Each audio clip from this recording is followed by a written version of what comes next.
Do you truly believe that you can be wealthy as a business owner?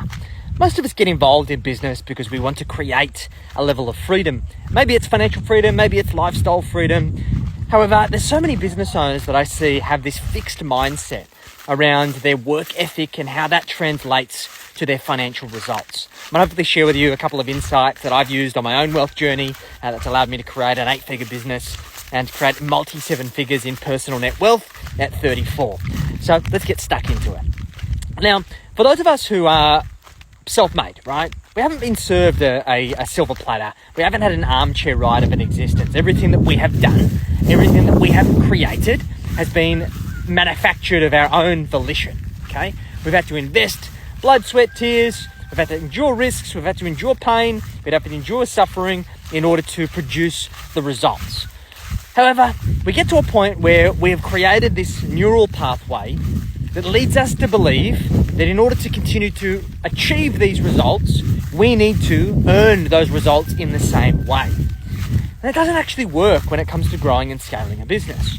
What I often see and what I've experienced myself is that you go through that Street Fighter stage where you're the one that's having to do everything. You're having to manufacture the opportunities, you have to deliver on it, and it's just you're all things to all people. You get to a point of your business journey whereby you start disconnecting your effort from your income, and it feels weird. We get to this crossroads, this kind of dichotomy situation whereby we're like, well, I've got this thing that I've started to create that's giving me the freedom that I set out to achieve in the first place, but it doesn't feel good. It doesn't feel like I thought it would because I don't feel worthy. I don't feel that I deserve it. I don't feel like I've worked for it.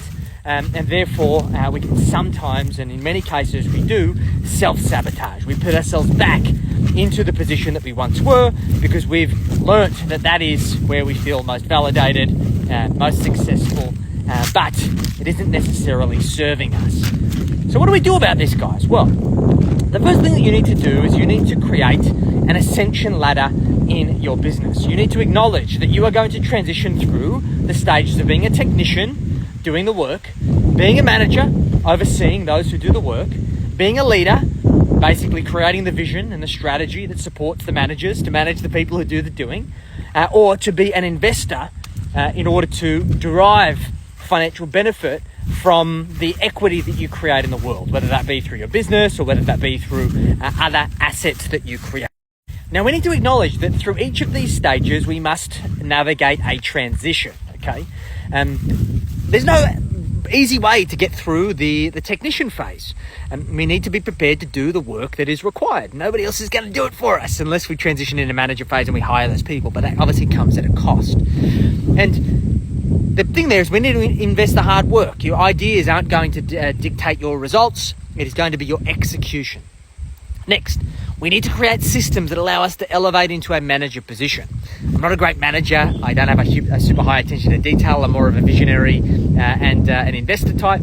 I like to think of the big ideas and I want to have people who are great managers around me to help me implement them and manage the people to ensure that they're supported to be able to achieve the outcomes that we want to achieve together.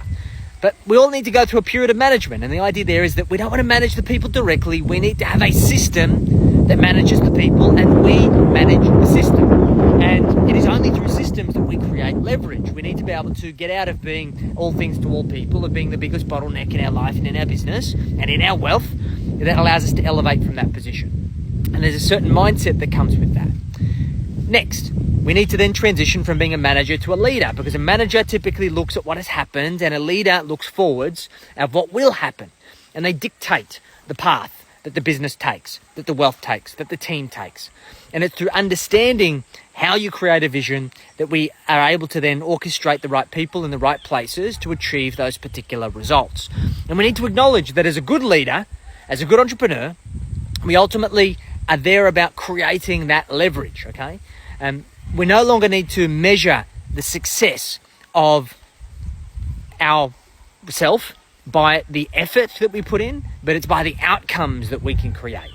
Because the reason why people and business owners, wildly successful entrepreneurs like your Jeff Bezos and your Elon Musks and these types of individuals, sure, they've worked hard. However, their hard work doesn't necessarily correlate directly to their results. The results are by way of what they've manufactured through the leverage of their leadership, right? And this is where we start changing the way that we measure our success.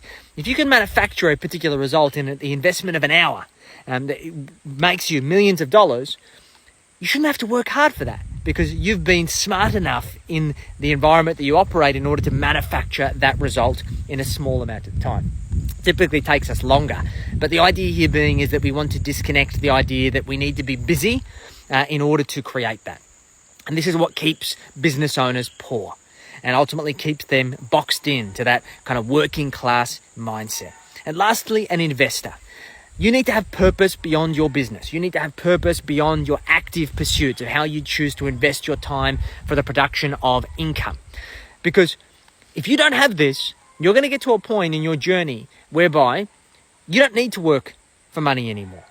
And you're not going to need to do certain things in order to feel important. You are going to be able to manufacture economic independence to a point whereby if you don't have purpose beyond that position, it is going to be empty, and it's going to be sterile, and it's going to be horrible, and you're going to hate it, and maybe you kind of just relish in that, or you self-sabotage and you destroy everything that you've worked so hard to build. So for me, as you can see, you've probably seen in my previous videos, I've got an animal sanctuary. This is Ferds. He's going to come over for a pat now. Hey, Ferdies. I've always been passionate about animals, and he's aureus. He's getting jealous now. So we've rescued over 100 animals in our animal sanctuary. We do it just for fun.